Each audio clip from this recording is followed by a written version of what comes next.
Hey everyone, this is Corinne Lafont, your favorite radio host, your only radio host, and favorite girl, of course, broadcasting to you from the lovely island of Trinidad and Tobago in the Caribbean on Between the Lines. And you know we do it here on Between the Lines, always with gratitude or thankfulness. And I'm thankful once again to be here, to always be able to bring great content to you. Hopefully, great tips, giveaways, takeaways, things that can uplift your life as it does for me in having discussions with all these different experts from across the world. Isn't that amazing? So I have Sharon Valenti here with me today. And today we're talking about your life. Yeah? What are you searching for? We're all searching for different things. In the first place, why are you searching? Hmm? Why are you searching? Don't even know. Sharon is going to share a bit about that. And let me tell you a bit about Sharon. So Sharon's thirst for knowledge led her to spend time in various places around the US, India, and the shores of Indonesia. Consistently pursuing her own awakening, she is motivated to help others do the same and seek a shift within themselves. Sharon has an innate nature for helping others and through deep processes and intensive contemplation has been successful in doing so. Her ability to help others do the same makes her a gifted teacher. We all have our own individual gifts. No one is more than the other. And we're going to check out her website a little bit later. As you know, we do here on this show, Between the Lines. So let's get straight into it. What are you searching for, Sharon? I am actually no longer really searching outside of wanting to help others find peaceful thoughts. So that's what I do Nice. these days. If I ask you, would you like $1 billion or peaceful thoughts? Which would you choose? Peaceful thoughts. Every time, right? Because you wouldn't even be Yes. worried about that $1 billion at that. Yeah, because the $1 billion might it may bring me some stress, friends coming to want money from me, having expectations, whatever. Although I would love to have both. Why can't I have both? That's the type of person that I am. I would love to have both because the money itself can also bring me peace. Why do people think that the money is going to bring problems? My thinking is the money can bring peace because it's what I do with the money. I can decide to do more humanitarian work, more of the things that I want to do with it. It mightn't be to for self pleasure, although obviously I'm going to do things with the money, but I'm also going to give and help somebody else in need. So it works both ways, yeah? Understood. Peaceful thoughts will still outweigh everything simply because when you got those, it's not that, oh, which organization should I give it to? This. There's no peacefulness in that either. But Yeah, having peaceful thoughts brings clarity. And that's that's what right. people are looking for is clarity and that peacefulness. And too often people look for those peaceful thoughts in all the wrong ways, a bit like looking for love in all the wrong ways, all the wrong areas. They might turn to drugs or Yeah. alcohol or food or Mm-hmm. other types of addictions Yeah. and not even realize that what it is they're looking for are these peaceful thoughts. I want to make a comment on what you said there a while ago with the addictions and with sex and with love and stuff like that. I see those things as ways of numbing what you really want. So these addictions are really to block out having to deal with, let's call it your reality or whatever you may be dealing with, instead of facing it. Yeah. Yeah, And to get to peaceful thoughts, you have to embrace, you have to accept, you have to face those demons head on, Sharon. I agree with you 100%. Yeah. However, I agree with you, no howevers. So for most people, what it is they don't understand that it's those internal, deep underlying beliefs that are causing all of the suffering. So let's track it back to when we're quite young. So, for example, if um, my mother says, I'm going to spank you when I get finished washing the dishes because I did something that displeased her. My little 3-year-old mind says, Mommy doesn't love me. I'm a bad girl. And that sticks. That's not what my mother said, but that's what I interpreted Hmm. it to be. And Yeah. this continues throughout life. It gets reinforced when you get into school and maybe you talk too much and the teacher stands you in the corner. Okay, I'm a bad girl, I'm a bad girl, I'm a bad girl. And so it has now taken root. And then my peers, I might have a falling out with one of my friends or a couple of my friends in school, or they do something and I interpret it that they're leaving me out of something. Oh, poor me. I'm training myself to be the victim. And as I grow older, and this really now is rooted unconsciously in me, I will continue to attract more of the same. This is how the bully, who has also got a lot of internal beliefs going on, misdirects his unhappiness and suffering. He is able to identify the victim, the child that he can bully, because that child too, they're both giving off a specific kind of vibration and they're both victims in life. And again, this could show up in adult life in the form of domestic violence in a lot of cases with the women, even with the men. And then again, people not fully understanding it's those underlying beliefs that are an ongoing current. It's like a stream constantly running that's been paved over with cement. We don't realize it's still there, but we know we're absolutely miserable, right? So that's it. Let me take a drink. Oh, I feel pretty mellow now. The problems aren't so bad. Let me do the drug. Let me turn to pornography. And none of it creates satisfaction. It's a temporary fix, as we know. And it gets, that one drink or one whatever is no longer enough, then it increases. It's that elusive looking for love, peace, happiness in all the wrong places, so to speak. So for me personally, a little bit of my background, if I may, I grew up in a household of two alcoholic parents, and my mother was one of those very violent, abusive individuals. By today's standards, she probably would have been arrested. And back then, though, it was acceptable. We heard spare the rod and spoil the child, and it was very much enforced in the generation I grew up in. And all those underlying beliefs were taking place in me, and I was believing that I was unlovable, unwanted, not enoughness, some form of, not good enough, tall enough, small enough, short enough, etc. And that did continue in school. The odd times I got poor grades, that was reinforced. Oh, you're not good enough. You're not getting good grades. You must be a bad person. You must be a dummy, so on and so forth. And when I was 8 years old, my father took advantage of my body, and I shut that down in my mind as it was too much for me to comprehend as an 8-year-old. And I couldn't go to my mother and tell her about it because I was petrified of my mother and the physical abuse. And again, I had unknowingly taken on that it was my fault that it happened, that I was to blame. If I had have never been born, this would have never happened. And again, when you're a child, this is just how your mind goes. Here are these two adults who are supposed to love and take care of you. They're your heroes in life.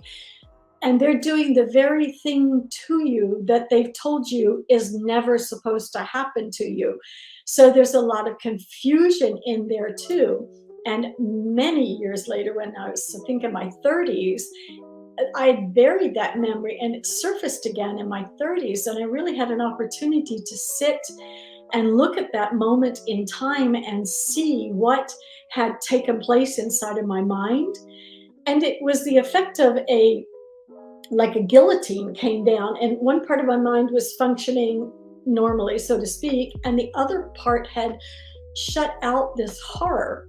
And as I mentioned, when I looked back and I was able to really sit with this, I saw that I had taken on all this blame and shame. But what happened out of that event and all the punishing times from my mother is these interactive with other people patterns took place. So what happened with my father, I misinterpreted where to look for love, and I I took on unconsciously that if I let men touch me, that meant they loved me. And of course, there was such an emptiness inside of me because it just wasn't true. I had so distorted the facts as a child. And the violence that I received from my mother for years and years and years became so familiar and so normal. And while it was incredibly painful, it never, I didn't even know the word abuse, actually. It was just, I heard spare the rod, spoil the child, and a lot of other one liners that I'll talk about. And that took me into a very abusive 16-year marriage. And again, the familiarity and the toxicity of that relationship was so familiar, even though it was life threatening, that I made it my fault. Oh, no, I must be a bad wife, a bad woman, etc. Yes, it's my fault that my husband beats me. And yes, I believe that he doesn't want to do this. Every time he apologizes, I'm the trigger for it. And then one day I had enough. I just thought, I'm going to die if this keeps on. So I made plans to remove myself and my two children from that environment. And it wasn't easy. And there's lots of emotions and lots of fear of the unknown out there. Anyhow, I did it. And this man stalked me for years. And just one day I was able to get rid of it. The local community college was having a develop self-confidence course. And I thought, oh, this is exactly what I need. So I signed up for it. And it was in one of their off-site trailers that they used. And I showed up for the first night. And I was the only student who showed up. So they canceled it.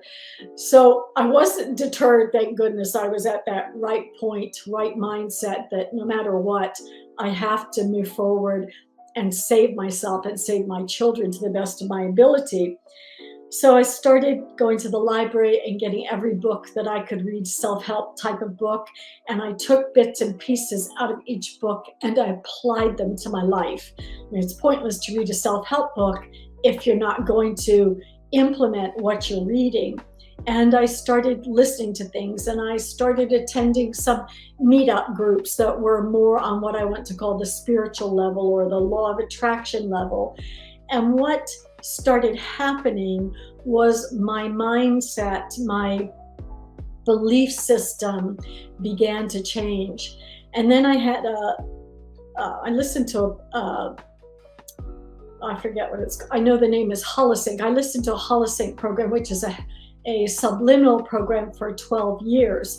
And as part of that program, I was able to create my own power statements and affirmations. So I listened to those, and that really did a lot of good in my system.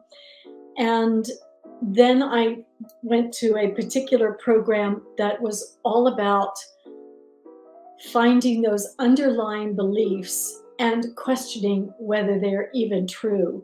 And in that many years process, I was able to bring up all these not enoughness kind of beliefs. And I discovered that not one of them were true. You know, there's particular stories that we play over and over and over in our minds, and the situation may have happened once or twice, but we've replayed it 1,000 times. And I remember one specific thing was I had worked in a pharmaceutical company and a clinic. I was always smiling, always saw the bright side of life. And a clinical scientist made the comment, it's not normal for people to always be smiling. I heard, I'm not normal because I'm always smiling. And that was one of those moments that just kept replaying in my mind until I sat still and I was able to go back to that moment. And I saw it so clearly in my mind, where she was standing, where I was standing, the conversation. And I heard very clearly what she had said was exactly what I said. It's not normal for people to be smiling all the time. That was such a moment of enlightenment, of clarity. And it was like a weight was suddenly lifted from me. Thoughts never come back again.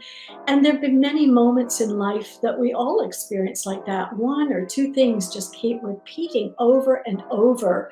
And if we were to sit and look at it and question whether it's really true, can we just 100% know that's the way it was?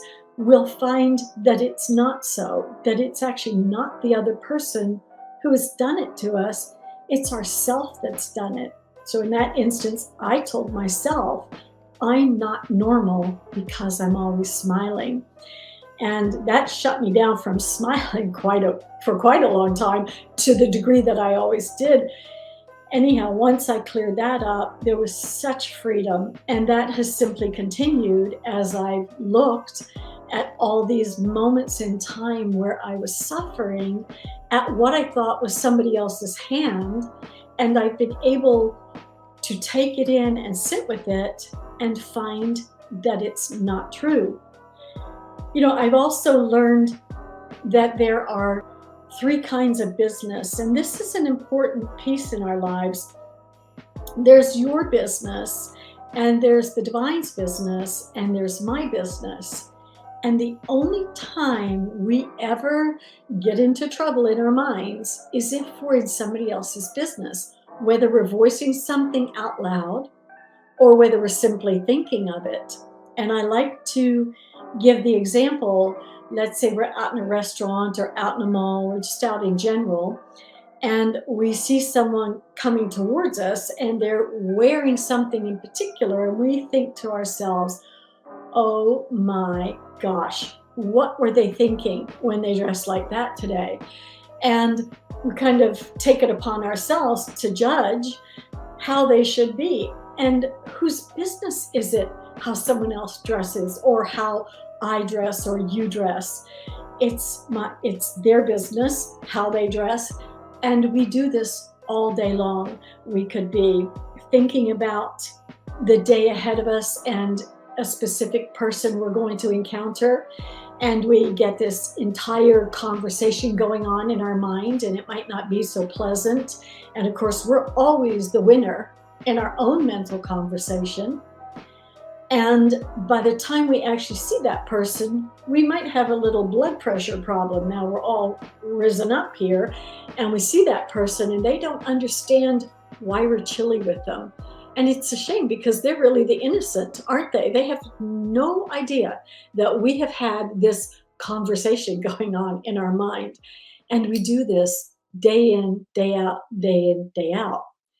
And another truth is everything is real inside of here, but it's not true. And we terrify ourselves frequently with the thoughts that we are creating, and we are believing that they're true. They haven't even happened, and we're believing them.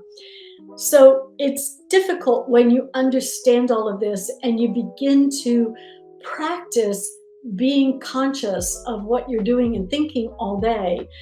You can no longer blame anything outside of yourself. You begin to take full responsibility. For example, it's not your job to support me or take care of me or love me or like me.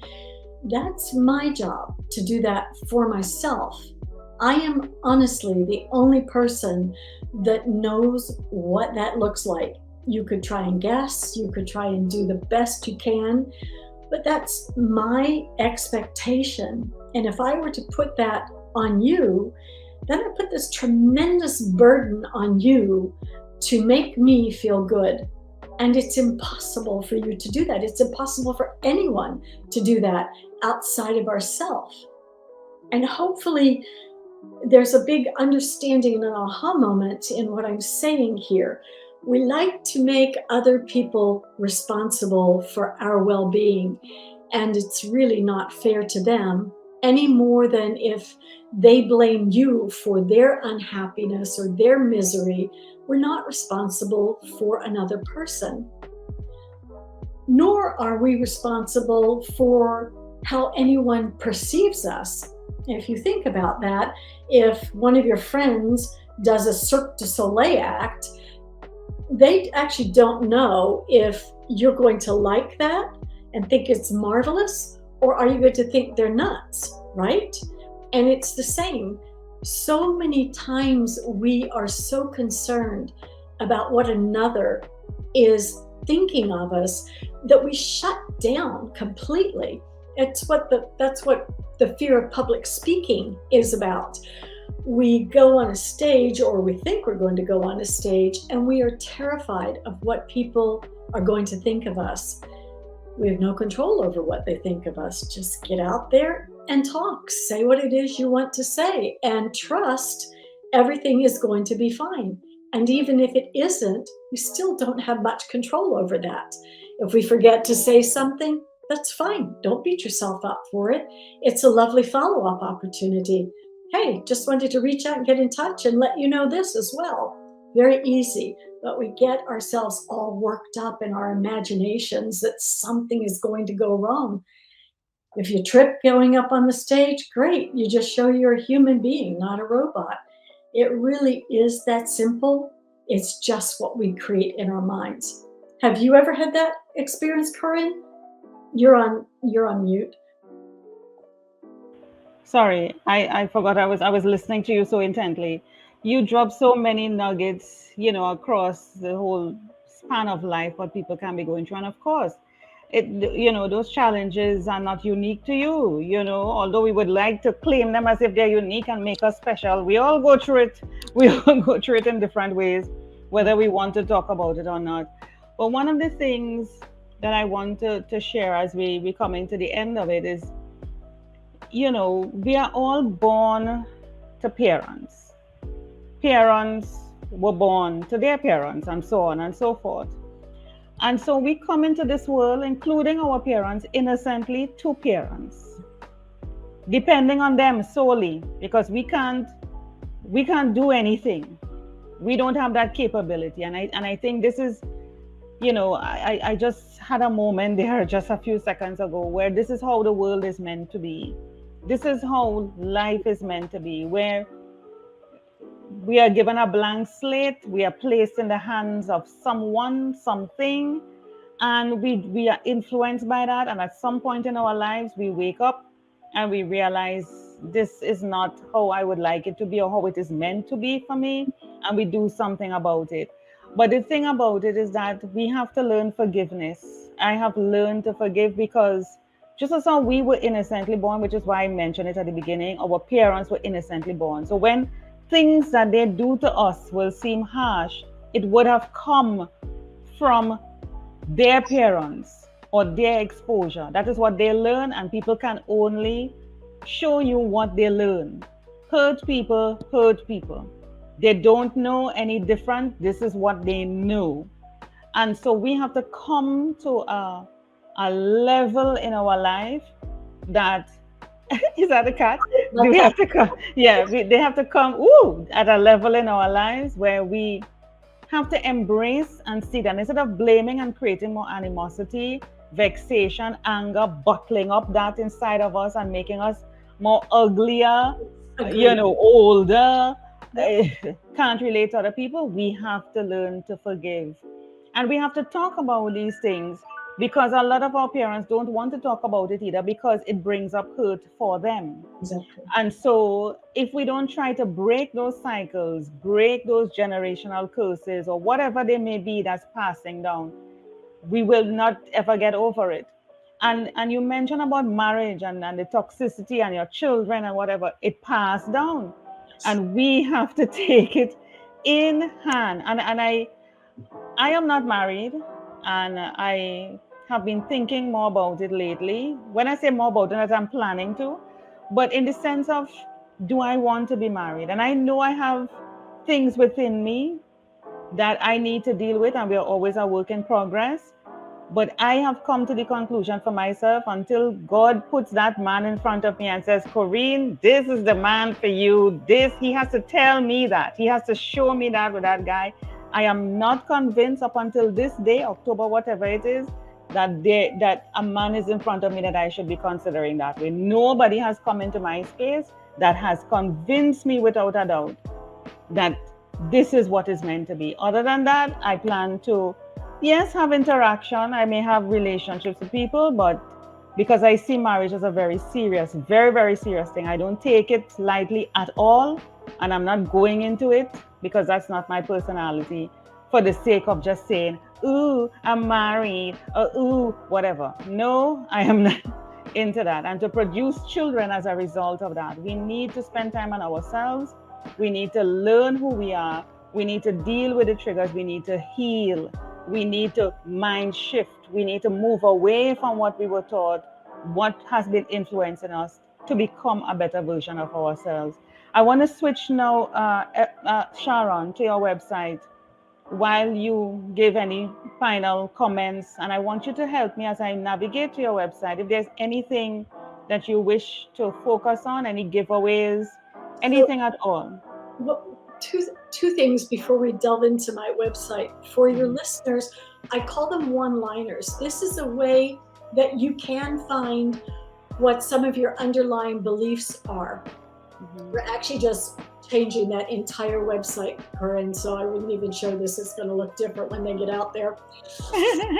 But the one-liners that we heard, that I heard, was children should be seen and not heard. Children Mhm. speak only when spoken to. Waste not, want not. Stop crying. You made your bed, now lie in it. If you write down all those kinds of things that you heard, so waste not, want not has the ability to unconsciously create that fear of not enough. And starving children in Europe creates that fear that there's not going to be enough food to eat and may cause you to overstock your shelves and things like that. Um, Stop crying, or I'll give you something more to cry about. Now that causes us to shut down our emotions, and we don't want to do that. Mhm. So think of all those. Pay no attention to what Corinne is showing you. Wow. This relationship restoration is Pay no attention to what Corinne is showing you. This is your website, Sharon. no, it literally is in the moment of being changed. That's actually now been retitled to be the 8 principles. These are the 8 principles will revolutionize your inner beliefs. This is about all relationships that we have with everyone. We tend to do things, and I talked about that earlier. And when you're talking about marriage, oftentimes people go into relationships as either independent or codependent, dependent, rather than interdependent. And when you're interdependent, you're accepting one another. You're not trying to change each other. That's the person you fell in love with. Why are you going to try and change them? They're unconscious things that we do. And there's lots of underlying beliefs underneath that. So I would invite you to go to blueprintforstressrelease.com. And again, literally today, I was on the phone with my web guy. This is going to be its own website um, with just this self-paced, self-study course. That's why you're getting that, because he's working on it. And you are welcome to reach out to me if you'd like to discuss more about what this course is, or if you are interested in a free consultation about what you could expect from individual coaching sessions. I usually do those in a package of 5. I find that's the magic number. And you can reach me. That was from when we did a trip to India, that picture. We were there for 33 days. It was a very interesting trip. They blessed us with rice, I think it was, on our foreheads. This is a very in-depth course that gets you right away, bringing up all those hidden beliefs, and very, very different. And it has the effect of a 360-degree turnaround in your life. It's very powerful. So you can reach me at info@Blueprint for Stress Release, or info@isittrue.com. Awesome, awesome, awesome. So we were looking at the blueprint, and of course, I was fixated here when you said, "Don't pay attention to Korean." And of course, yeah, you people can check the testimonials here The and testimonials are powerful. check out the 6 weeks interactive course. We're at the end of our interview, Sharon, and it's been awesome. You have a really lovely website. It Thank looks like a menu, a little what you call that? Little plates. Little you. place, and you can select what you want to eat. Yes, all I about it. like it. I like it. It's cool. But thank you so much, Sharon. And what you've shared about your personal life is really riveting, and I know it's deep. I know it's deep, and it's deep for a lot of us. And like I mentioned at the beginning, no one uh, trigger or issue or hurt or pain is more than the other. Everybody knows what they feel and how deep it is, and it's not for anyone to discount it or look to validate it or try to up yours. Right. That's One up yours, yeah, yeah, yeah, to get more attention. That's yeah. totally ridiculous and childish. And Yeah. so I thank you so much, Sharon, for sharing, for being able to talk about such a sensitive issue or issues, in your life thus far. But the main thing, like I say to people, is you have overcome or you're overcoming, because it's a progress, it's a continuous, work in progress. So Yes. thank you so much for being on Between the Lines. It's been a pleasure Thank you. having you. Thank you very much.